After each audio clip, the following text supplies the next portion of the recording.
Irreverent, entertaining, cool. You're listening to LA Talk Radio.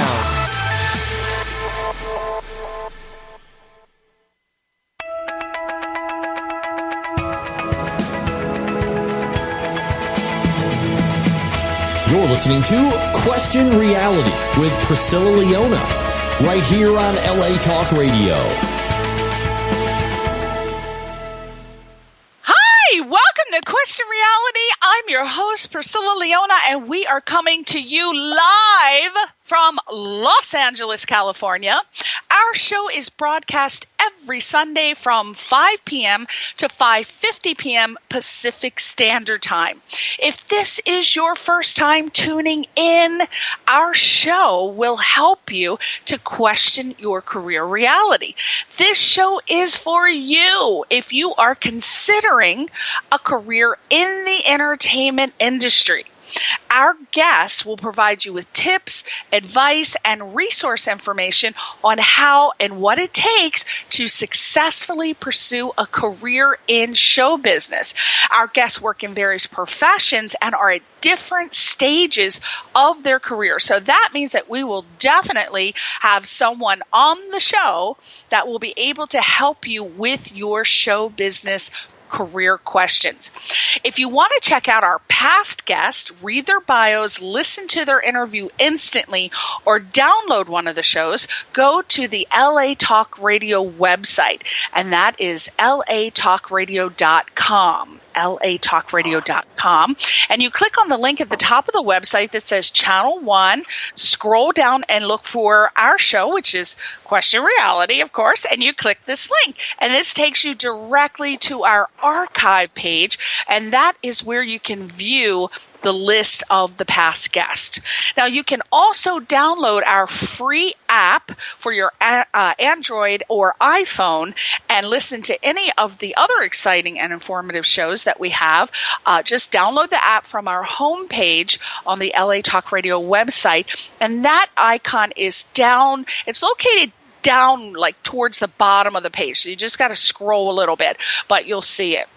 Now, our shows are also available for download on iTunes under the podcast section and also on Stitcher.com. So just go to their websites and type Question Reality Radio in the search box, and there you are. You're going to find us.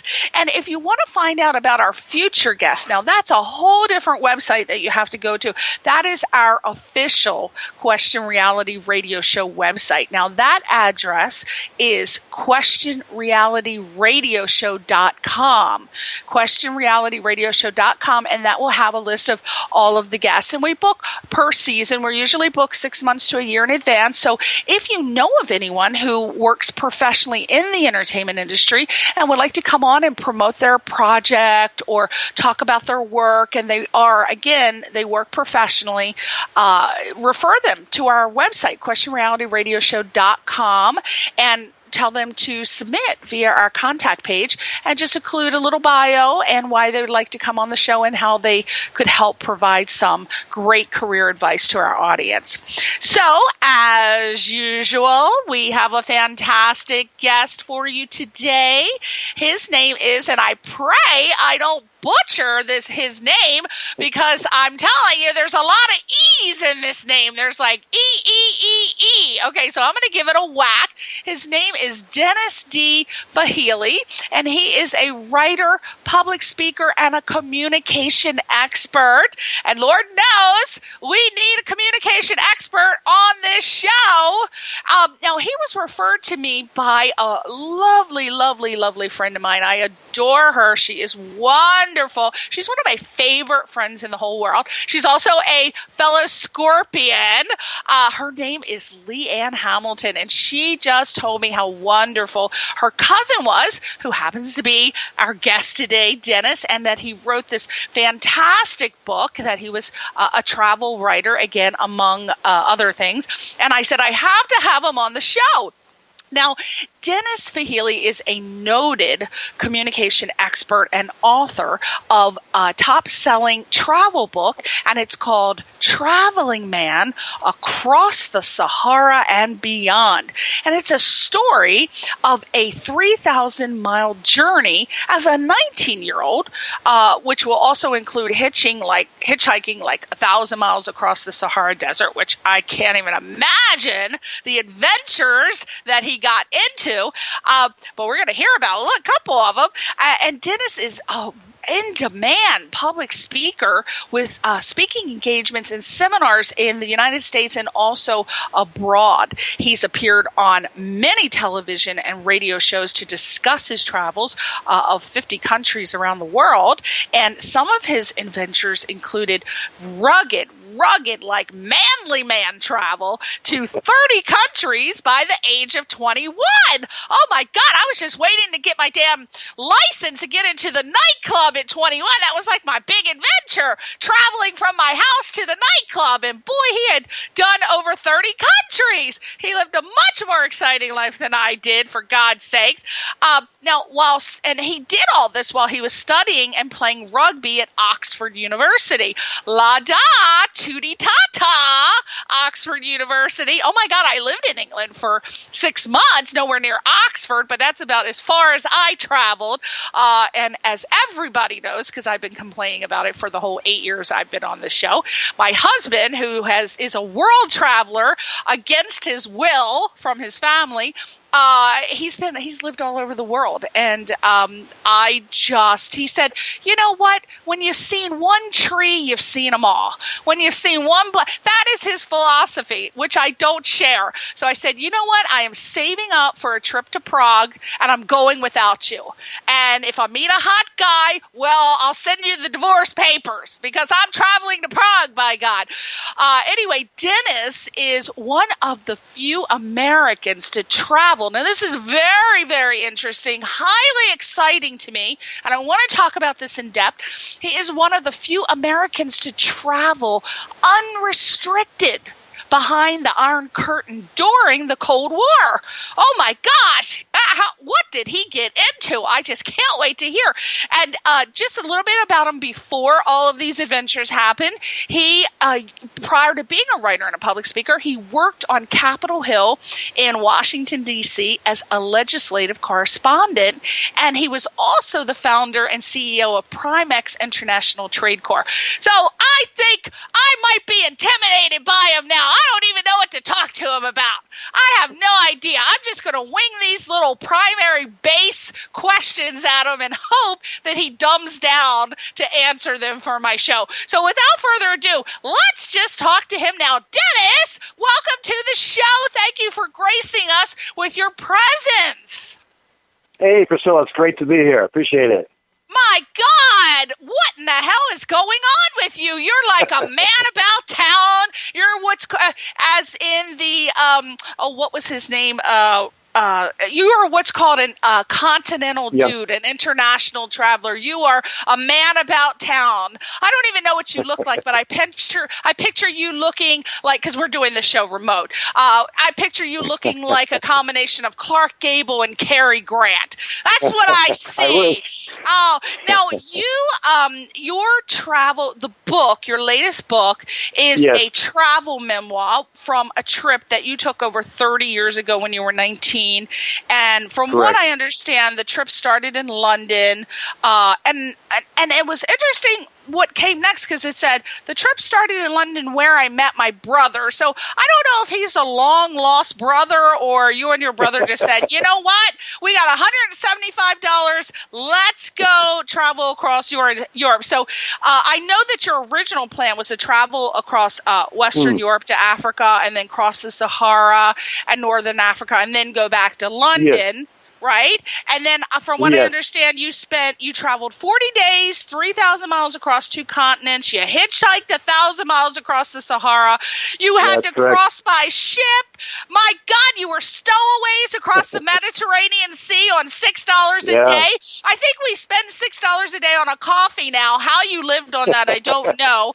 And then what's more exciting, we're going to break this down. I'm just giving bullet points, but Sure. you got lost. You guys got lost in the Sahara and blocked we sure by did. the sub-Saharan war, and you had to bribe your way past the guerrillas, and you ran out of money in Morocco, and the only way you got back to us, brought Dennis back, was from the kindness of a stranger. So first That's of very all, true. let's start out with, what was the motivation for you and your brother to travel across the Sahara Desert in the first place?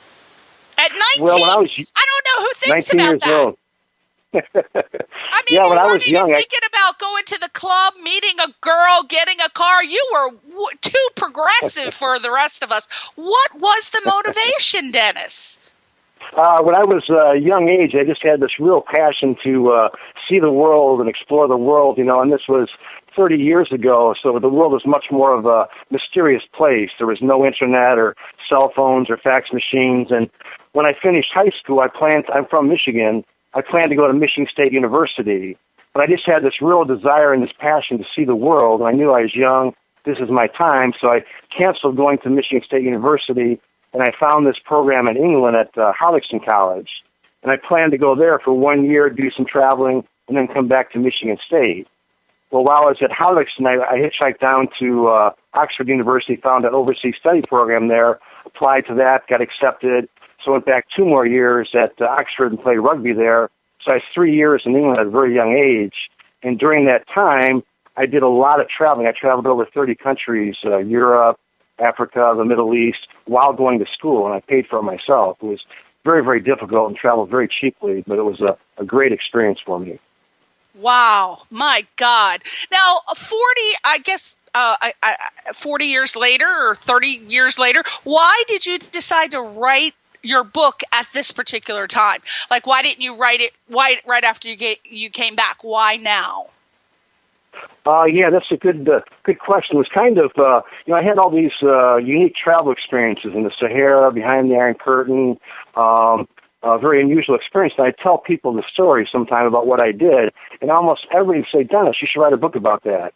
And then finally, I lived in Asia for many years, and I told one of my stories to the Korean professors that I worked with. They don't speak very good English, and they all said, Dennis, you should write a book about that. So I finally decided one day I'll sit down and write a book, and that's what I did. I just finally decided it was time. I kind of wish I started earlier. Yeah. Oh, my gosh. Everybody's like, write a book, write a book, write a book. Oh, okay, I'll write a book. Now, what was it like? Take us there. Take us on a vivid journey, if you will, of what it was like as a 19-year-old getting lost in a war zone and running out of money in the Sahara Desert. Can you take us there on a journey in a writer's way? Sure, we started, in London, and we were supposed to have $700, $175. We decided to go for it. So we hitchhiked, snuck on trains all across Western Europe.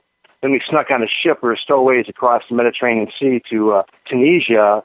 From Tunisia, our plan was to travel along the coastal route, kind of an easy route. But we got to the Tunisian-Algerian border, which is a very desolate border. It's nothing but Sahara. We had to hire a man with a Jeep to drive us out to the border. He drops us off. All there was one little border post building is Tunisia. You go about a quarter mile down the road, the one highway, there's another building, and that's Algeria. It's all desert, every direction as far as you can see. So we tried to cross the border. The first time we were blocked. We couldn't get through without a visa. We had to backtrack. We came back the next day with a visa, and there's these real rugged soldiers there, not very friendly. We didn't feel very safe at the border, but they stamped us, allowing us to exit Tunisia and now enter Algeria. But now we're at the border post. It's at night. It's in the middle of the Sahara, and we think the nearest town from the border is about 40 miles. We asked the soldiers at the border post, is there transportation to the nearest town? They say, no, not for 3 days. So I'm like, no way, I'm sitting here for 3 days, this border post with all these soldiers and guns and so forth. So we decided to walk it. So we started walking out in the Sahara at night with no water, no food, no map, thinking we have to walk 40 miles along the highway to get to the first town. Well, it turned out to be 80 miles to the first town. And yeah, it was something. And while we're walking, we walked about 6-7 hours, complete black darkness. Had a real strange thing happen along the walk. No flashlight at all? You didn't even know about it? Because I know out in that desert they've got those sand snakes. Oh, they do. I was worried about that because when we were walking, we could not see the pavement of the road, and it kind of felt the same as the hard rock of the desert. So we'd have to reach down sometime, make sure we're still walking on the road, not out into the desert. And I was always nervous about snakes being down there when I touched the road, you know. But it was very dark, and there was no stars that night, very cloudy night, and we walked about 7 hours, and finally we saw these two lights coming from behind us from the border. It turned out to be a car. So there's nowhere to hide. We just stood by the road, and the car pulled up, and it was a soldier from the border. This big guy had a rifle, had a pistol. He tells us to get in the car. He didn't ask us. He tells us.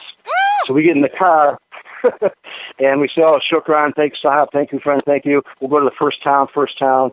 He drives all through the desert of the first town, but he doesn't let us out of the car. He turns dead south into the Sahara. We want to go north. And he drove us all night long for about 7-8 hours through 3 little towns and through the desert. And then that ride set us off in this incredible adventure. Because we reached a point we thought it'd be too far going back. We'll keep going forward. And while you're in the car, you obviously know that this guy is taking you in the direction you don't want to go. Why didn't you jump out and like make a run for it? Were you guys too scared, or were you of the adventurous mind? Like, okay, well, if he's taking us to a death camp, you know, maybe we got a joint in our pocket. We can just get high and like go with it. What was your thoughts with this guy driving you? He didn't talk to you at all and communicate where he was taking you. Well, how could you just sit there? Well, we had really no choice. You know, I was in the back seat, my brother's in the front seat. When we hitchhiked, one guy'd always sleep, the other guy'd rest, and then we changed when we were in the car. When he started south in the Sahara, there's no way to get out. Number one, he never stopped. There's only 3 villages, so we're always moving. And then second, out there in the desert, there's nowhere to hide. I mean, the desert is open for miles and miles and miles. So even if we jumped out of the moving car, all he had to do was stop, turn the lights on us, and follow us in the desert, and where do we want to do, shoot us or something, you know. So we just stayed in the car. He was armed. He had gun. Yeah, he had a rifle and a pistol in the car. He was a big guy, and he wasn't threatening us. He was just quiet and just determined to drive and didn't say anything to us and kept driving. What it turned out to be is he wanted to trade black market with us for our money, which we did with him. Trade black market, which I did a lot of my travels sometimes. And in Algeria at that time, their money's not good outside the country. So people living in the country always want to get Western currency, American dollars especially. And they'll trade for you much higher than the bank. So would it be safe to say he kind of like kidnapped you and wanted your money and stuff? Is that... I guess so. I guess he wanted us in the car for the ride. You know, we didn't really know. And he never told us. He finally stopped after about 8 hours outside this one little village, and then he started gesturing about trading money with him. So I talked to my brother. Well, I guess we better. He's got a rifle. So we started negotiating in the car with him, you know, for American dollars for his currency. And we wanted to make a lot of money, so we held kind of tough. And we're in that little car, in the heat of that little cramped car for an hour, negotiating back and forth, back and forth. Finally, he got really angry, just opened the door, threw my brother's backpack out on the ground, pushed my brother out, and told me to get out. And he took our money, and he gave us his money, and he drove away. And we made a lot of money, though, on that deal. Well, at least he didn't have to do that. I mean, he didn't have to give you anything. He could have just taken your money and your clothes, too, because, you know, the clothes are, you know, a hot item on the black market, and he could have just killed you or just left you on the side of the road. So that was... That's true. Well, there you go. That's I always look for the positive. So there you go. Now, you were stowaways across the Mediterranean Sea. How did you become a stowaway? Well, we hitchhiked through Europe, and we got to Sicily, took a ship to Sicily. Then we had this deadline to make to get to the port of Trapani in Sicily, to go to Africa. And so we're hitchhiking really hard across Sicily around the coastline.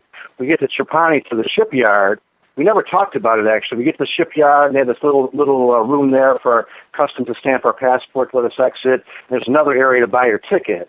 Well, we skipped buying the ticket. We went to the room to get our passport stamped, and then we walked down to the shipyard without buying a ticket. My brother and I just started walking, kind of made eye contact, and let's walk. So we walked down to the shipyard, and the ship was just pulling out. We just made it in time. And there's a whole group of people there, a lot of traders with big bags and sacks, of different things they'd bought, and they were arguing with the custom official about something, causing a commotion. So my brother and I just kept walking. We walked around, kind of around the crowd, and kind of blended in. There was a couple people going on the boat. We followed them on the boat across the plank, and there was a shipman there on the boat, but he didn't stop us. And then we got onto the boat, and then we tried to kind of hide and stay away from any kind of officials on the boat. And the boat pulled out of the harbor. But then after we're on the boat, we're going across the sea. About an hour later, the official I saw in the customs building was on the ship, and he knew I did not buy a ticket. And I was not trying to make eye contact with anybody, but I looked up by chance, and he's walking right towards me, and I made eye contact. Oh, no. When I made eye contact, I could see a little flicker of recognition, but he walked right past me. He never asked me for a ticket, and I've always thought that he let me on that ship, that he could have caught me, could have nailed me, but he didn't. Wow. So when the guy let you out in that little town, what did you do in this little town? Was this before you got on the ship, or what did you do in the little town? This is after the ship. This is in the Sahara. Oh. The little town was just a little speck of a town. I mean, they had a little yard there, a little well, a few clay houses, and they had never seen foreigners, especially Americans, who would cross that whole trip across the Sahara, the route we took. So we walked out into the town. At first, we were worried about the soldier. He might come back for us after we let us out of the car. So we're looking for a place to hide, but there's no place to hide. You can see the whole town in just 5 seconds. We're standing on the street deciding what to do, and one of the doors opened, a little clay building, and this old Algerian man with a beard and the robes walks right over to us, makes eye contact, and gestures, "Do we want to sleep?" with his hands, like under his head. And we said, yes, well, thank you. And he took us to his room and let us sleep in his room for about 6 hours. Then we got up, got back in the village, and now the other villagers saw these two Americans in their village, and everybody comes out. They want to touch us. They want to shake our hands. They follow us around. But they are very, very kind to us, the villagers. And the whole trip across the Sahara would be one little village. We drive maybe 110 miles, another little village, all desert, and another 100 miles village. We did that all across the Sahara there, and every village we came to, they had never seen, I never saw Americans before, and this was before any kind of cell phones. They had no movies, TVs, or anything. But they were very, very kind to us. What decade are we talking, just to kind of get a visual? The 70s? Yeah, this would be, actually was in 79. The end of 79, I returned January 2nd or January 3rd, I think, of 80. So during this adventure, was it all one big adventure where that included the 50 countries? No, this is okay. No. I took many, many different trips. I took a 110-day trip through Asia, 10 countries in Asia. I took the Iron Curtain, Europe. This was just one trip I took. I've taken oh, many, my gosh. So does does your book, Traveling Man Across the Sahara and Beyond, does it include not only your adventures in the Sahara, but also the 50 countries we hear about? So what does the book, just to kind of encapsulate the book, what exactly, if we buy the book, what can we expect to read about? Okay, this trip is one trip. It's about a 40-day adventure, starting in London through Western Europe, across the Mediterranean Sea to Northern Africa, then 1,000 miles across the Sahara Desert, through the war zone, past the post-war guerrillas. We run out of money. We get to Gibraltar, take a ship to Gibraltar, and then from Gibraltar back to England. So it's England across Western Europe, Northern Africa, back to England. It was about 40 days, 3,000 miles, and we had 4 crossings by ship. Wow. And, did it very, very cheaply. What was the most stressful situation that either you alone or you and your brother faced on your travels? Good question. There are really probably two that stand out. One is when we got blocked by the Polisario guerrillas. We're hitchhiking from village to village across the Sahara. We finally reached one village. We kept hearing these warnings: "You must go back, must go back." Finally, at one village, nobody would give us a ride further, and they told us the Polisario guerrillas control the road. Anything going through here is supplies for the soldiers. No civilians allowed, especially a couple of Americans. So we were so desperate, we didn't have enough money to go back the way we came. We had to keep going forward.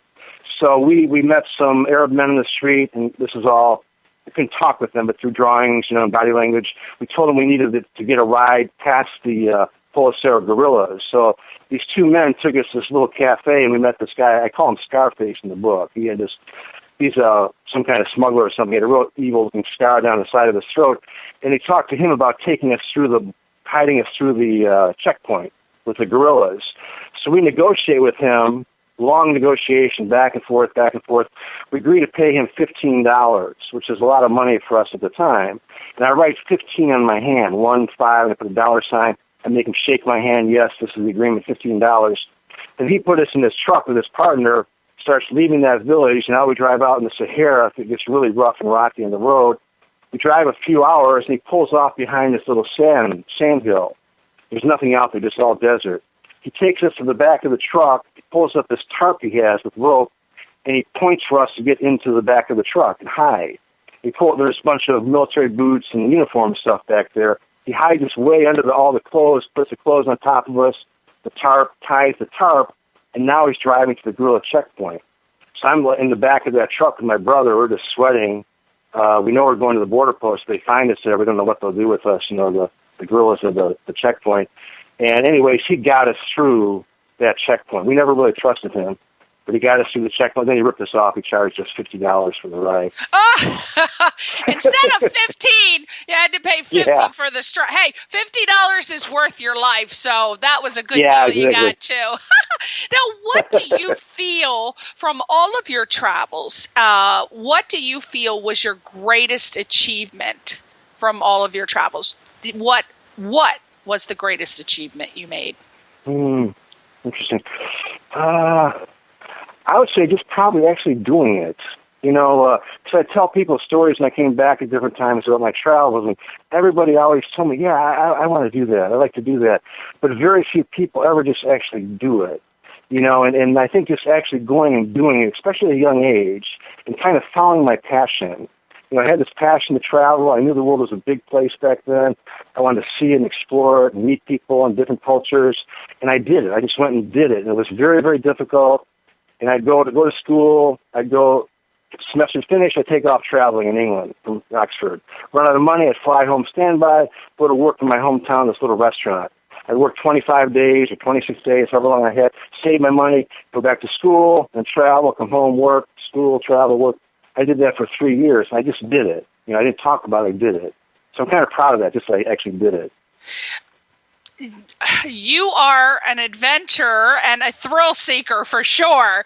Now, now think back, was there a particular moment or a particular trip or a travel moment in your life that changed you or impacted your what was to become your writing?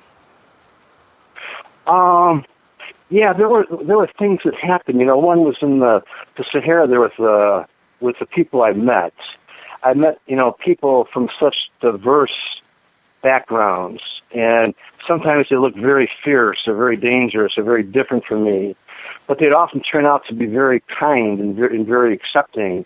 And kind of from I learned that is with people is that people's exterior, whatever color they are, the way they might dress, or the culture, they're really basically the same. Most people, And with my writing, I've always kind of had that in the back of my mind. Before I traveled, I'd often make kind of assumptions about people. I saw a guy with a long beard and maybe had scraggly clothes or something. I think, that guy's kind of a bum. He's not working. Well, maybe he's not. Maybe he's doing some other situation. I try to learn about their character before I make any kind of judgment of somebody. And also, too, is reading people. When I travel, it's very important to read people. Somebody's a danger or not a danger to me. And every time I entered a room, a hotel, a lobby, someplace, I always scan the room. Who's in the room, where the people are, who looks like possible danger to me, and get away from that as soon as possible. Just move myself away from that. And those kind of habits I had, I think they came through in the book as well with my writing, what I learned on the road. Why... if someone's listening and they're they're teetering, well, should I buy the book? Should I not? Why do you feel you could personally recommend the book? What is it that you feel would be interesting to the masses about your book? Okay, sure. First of all, it's just a great story. I didn't create the story. I don't think I'm imaginative enough to think of the story and the things that happen. So it's just a really great story. I mean, there's a lot of humor. There's some danger. There's a lot about Muslim culture. I experienced Muslim culture at the most natural form of it. There's things about different cultures and places. So, and the story itself kind of has this underlying tension as we get further through the Sahara, get more and more desperate, run out of money. The tension builds until the final minute of the story, the very last minute, and I'm down to $11 getting back from the kindness of a stranger. It's kind of like a movie. So I think the story itself is just a really interesting story. It's not a typical travel book where I went and had this great big meal and I saw this beautiful museum. And it's more of an interesting, exciting story that people enjoy. And then second, I think also for young people, it's a little bit motivational. You know, I have some life lessons, things I learned, travel safety, following your dreams, doing what you got to do, life lessons that I learned along that trip as a young man that I think other people could apply to their life, you know, for them. So so you consider yourself a travel writer, correct? So we're going to move into the career advice portion of the show. Sure. So I'm going to start asking you to help our audience who may have a desire to become a travel writer. So if they're a young kid and they're thinking about it, can you describe the daily things that a travel writer does? This is a multi-hyphenated question. Okay, so can you describe the daily things that a travel writer does, what the work entails, and what is a typical work week like for a travel writer?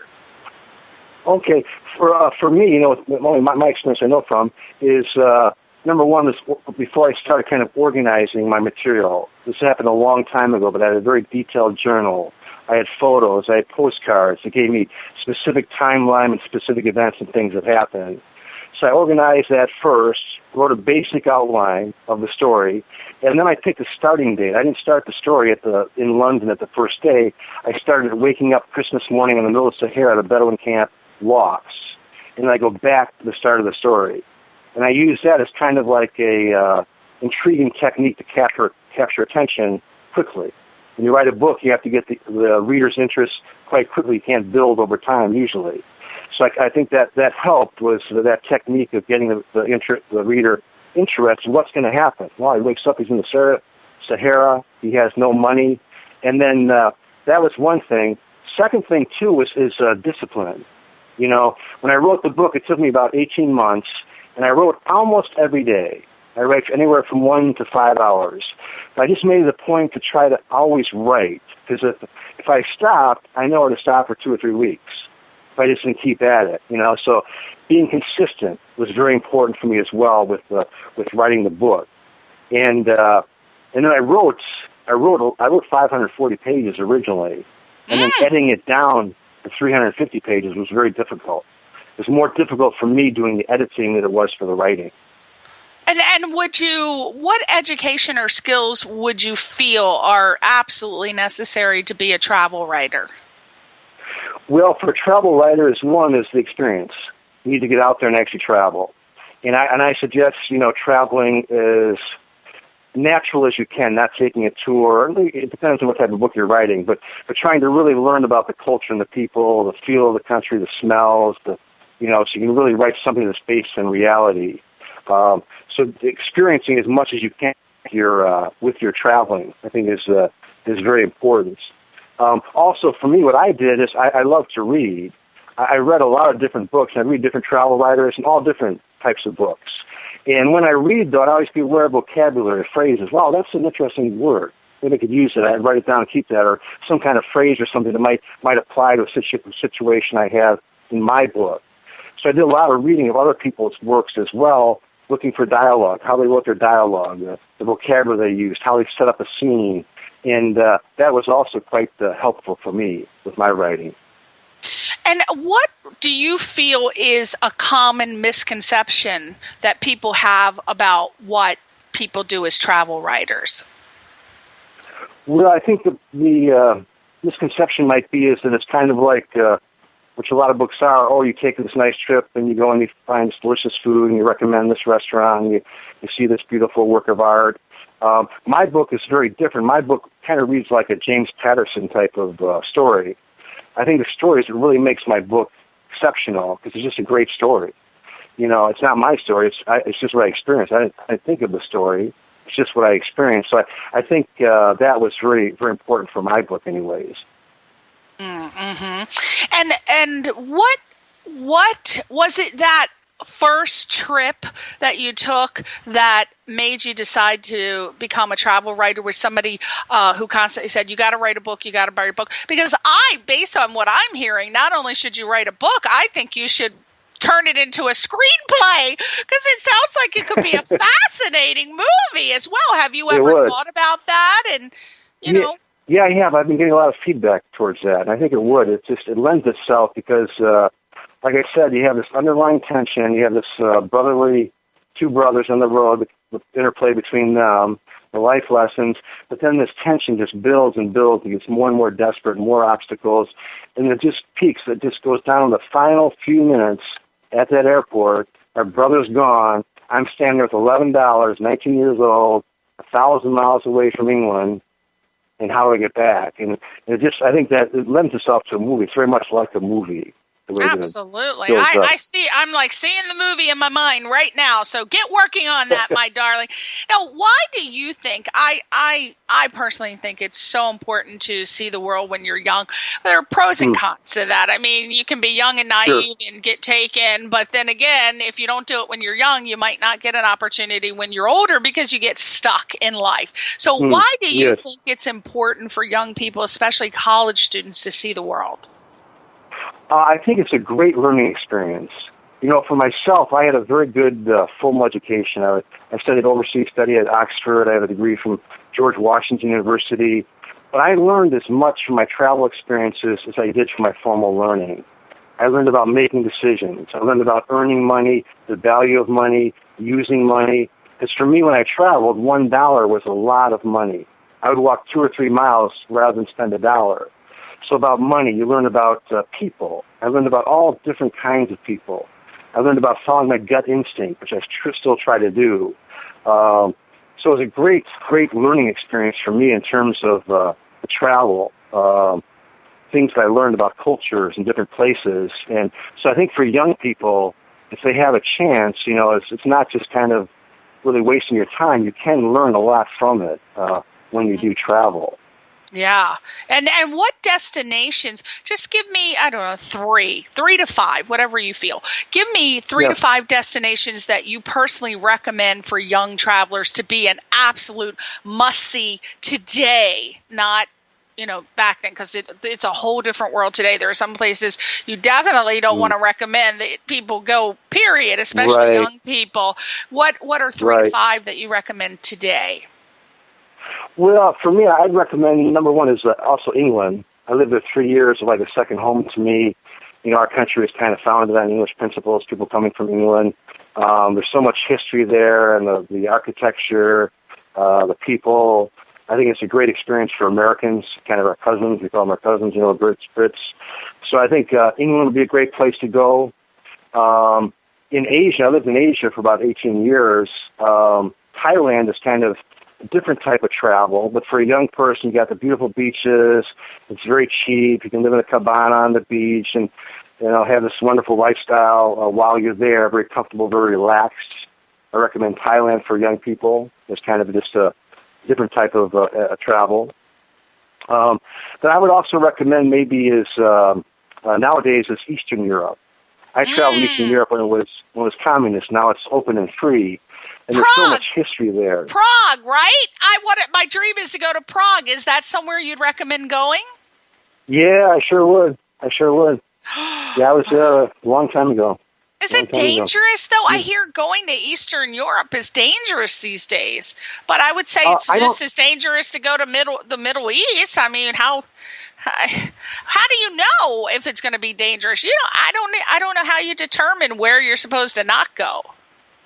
I think one thing is you can, like on the internet, is find sources on the internet where people have traveled, their comments. You can also go to the U.S. government advisor, what advisory they give for traveling, and then read the news, follow the news, because things change quite quickly sometimes. That's true. I hate the news, but you got to read the news before you go traveling. Now, we've got like 10 minutes to go, and I want to just get some more career advice in there. But Sure. What are some of your top tips or travel advice for travelers who are looking to travel alone? Because it's very different traveling alone than with a person. Sure. So give us some tips on that. Okay, one is safety first. Always safety first. Whatever you're doing, always think in terms of safety. One thing is when you travel alone, what they call situational awareness in the military. Whenever you're going somewhere, you're always aware of your situation. Who's around you, where you are, what type of dangers might be around you. I used to sometimes see people traveling, and they got their big map open. They're walking down the street looking at the map. They got money hanging out of their pockets, You just make yourself a target. Mm-hmm. So always situational awareness. You're always aware of who's around you, where you have a point of escape. I need to leave this area. How do I leave this area? Is number one for safety. A second thing is, like with your money, one thing is be careful of being shortchanged. Shortchanged is where you go into a bank or exchange office, you give them some money, they give you the exchange money in return. You walk away, you start counting your money, oh, wow, I'm way short, they didn't give me enough money. You go back to the counter, they don't give you your money back. Right. Or you pay a lot of money, you buy something in a nice store, they give your change back, you walk away, oh, they didn't give me my correct change back. Always count your money before you leave where you're at. If you exchange at a bank, always sit there and count your money. If you're at a store, always count your money right before you leave. I was shortchanged probably 7 or 8 times, and it happened in South Korea, it happened in America, it happened in Thailand, many different places. So that's one thing with your money. Another thing for personal safety, especially when you're alone, is whenever you go into a hotel room, and this could be if you're a real nice travel, an upscale travel, or like I was, a backpacker. When you go into your room, I always leave the door open. I walk into the room, I check under the bed, I check in the closet, check in the bathroom. I make sure nobody is in the room before I fully enter the room. One friend of mine, a flight stewardess, this happened in America, nice hotel. She came into her room, put her bag down, walked in the bathroom, and there was a man hiding under her bed, tried to assault her. And I had experience myself in my book. There's a story about on a train, something like that happened. So always check your room before you enter. Everything's secure. And another thing, a scam I've come across with your money, probably 5 or 6 times. This is in your room, like your hotel room. There's a cabinet or there's maybe a closet with a drawer to put your money in, your valuables. Always check the back wall to make sure it's not a fake wall. What happens is you get in your hotel, they got this cabinet there, you open it up, you put your money and your valuables in it, you close it, you go about your business, you come back, your money's gone. You're like, how did somebody get in my room? They never got in your room. They're in the next room next door. They have a fake back wall. They pull down, they reach into your cabinet, take your valuables out, put the wall back up, and your money's gone. Oh, I also found that in the very upscale health club, the Locker Health Club. You have that shelf to put your money on the locker. I put my things in the locker. I had a bad feeling, and I've always known this. So I pressed the back wall. It was a fake wall. I'm sure the owner of that health club was every day taking money out of the lockers, and people are like, wow, how did somebody get in my locker? They never did. They're in the next aisle over, behind the locker. They reach in and take the money out. Now, most hotels you go into, they have safes now. Is that okay to have a safe? Is that safe to have a safe? Yeah, and always get a receipt. Wherever you put in the safe, get a receipt, something written, so you have a document of it. Oh, my Lord. But now, those are safe, yeah. What do you feel are some must-have items that you have to pack every time you take a trip, other than the obvious things, like something that people wouldn't think about? One thing is matches, not so much for lighting, but for smells. When you're in a bad-smelling area, just light a couple matches and it kills the smell. Oh, yeah, the sulfur. We know what you're talking about, honey, especially in the bathroom, right? Woo-hoo! Yeah, I was in some bad bathrooms in those trips. Yes. So I recommend that. I recommend, too, as far as like for your passport or your money, what I took for a lot of my travels was this wallet. It was a big wallet. I could seal it with a zipper, and it was chained to my belt. So I put it in my back pocket, but it was chained to my belt, so I could never leave it behind. If I put it on the side and got up, it would be dangling on the belt. And I had 2 times somebody took it out of my pocket, was trying to take it away from me, and they told me it was on my belt. Oh, that's like when they used to bury people. They would have the bell outside of the grave, and they would keep it there. And if you were alive, that you would pull it, and then they would like unearth you. Yeah, that's what they used to do. They used to, because they didn't have any way of telling back in the old days. Sometimes they would just say, oh, he's dead, and they'd bury people, and then they'd be alive. So what they did was they started tying a string around people's fingers, and then if you were buried alive, you would pull the string, and then they would have someone that would sit there in a chair for a couple days. That was like their whole job. That's really interesting. I never heard that. That's very, very interesting. Yeah, that's a good idea with the bell. Now you have I don't know if you have one, but I have what's called a life list or a bucket list. So what are some destinations that are still on the list, and are you going to travel anymore, or is there another book in our future, or? Yeah, I have this, another book would be The Trip Behind the Iron Curtain, because that was also just so unique, and very few Americans that have ever done that during the Cold War. So that'd be another book that I'd like to write. And then also, too, as far as a place to go, I've always wanted to go to India. I've had friends who've gone there. It's such extreme wealth and poverty and the different languages, and but I've never made it to India yet. That's one of my goals for travel. Well, put it on your bucket list, Dennis. You have to put it on your bucket list. Now, I want to talk, obviously, if somebody wants to hear about your amazing adventures, and I am going to press you to really start working on a screenplay, because I think that your story, there's definitely a movie involved. I mean, my God, with all the movies they're making today, there is a definite... So please start working on that. But for people, I want people to buy your book because it's a very fascinating book. It has so many adventures. It's a good read. I'm sure if Oprah read your book, it would be on her book list. So for us to find it, where do we go? Is it on Amazon? Tell us where to go to buy your book, Dennis.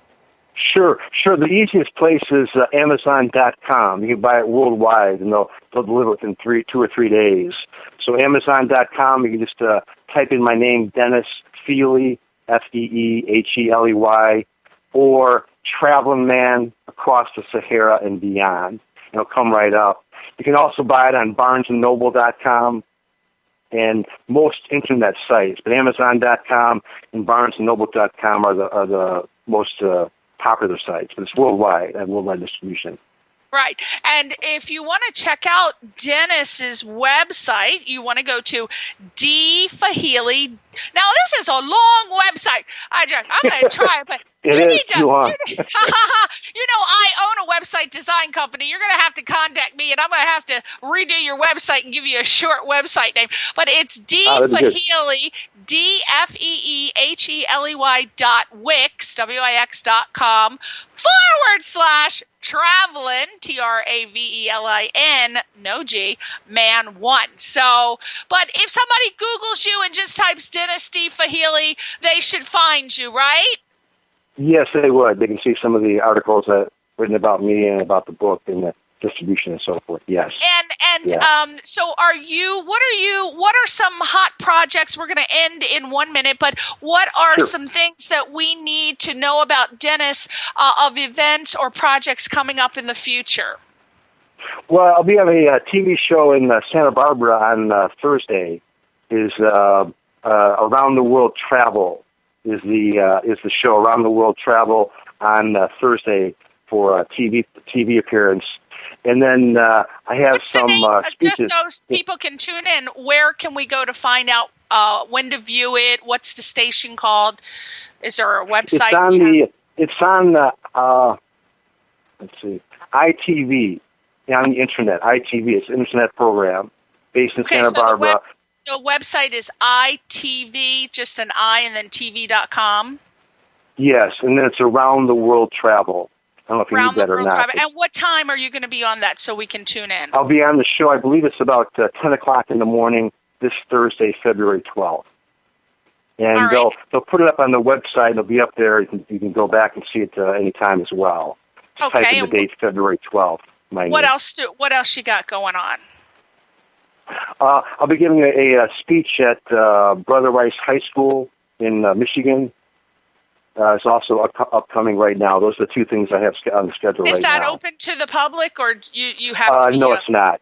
Oh, darn it! Yes. All right. Well, we can watch you. We can watch you this Thursday. And Dennis, I just please consider writing a screenplay for this. This is a movie. I'm telling you, I'm in the entertainment business. I know when there's a great idea for a movie, and I'm telling you, that is an idea. So get working on that, and then come back on the show so we can announce you're going into development for the movie. We have to have you back. I appreciate it very much.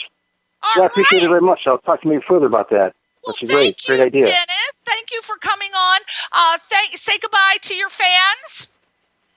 Okay. Yeah, I want to thank everybody very much, and thank you very much, Priscilla. I greatly enjoyed it, and you had some very good questions. Great questions. Oh, thank you. Well, you had some very good answers, so we're a complete match. All right, come back on the show, Dennis. Get in touch with me. We're going to have you come back. Thank you, everybody, for tuning in. Go to Dennis's website, Feeheley.wix.com. Type in Traveland. Buy his book on Amazon.com. It is called... Go ahead, Dennis. Give it the last Traveling Man Across the Sahara and Beyond. There you go, everybody. Go buy the book. Thank you for tuning in, everybody. Thank you, Dennis. We'll see you next week on Question Reality. Bye-bye. Thank you. Yep.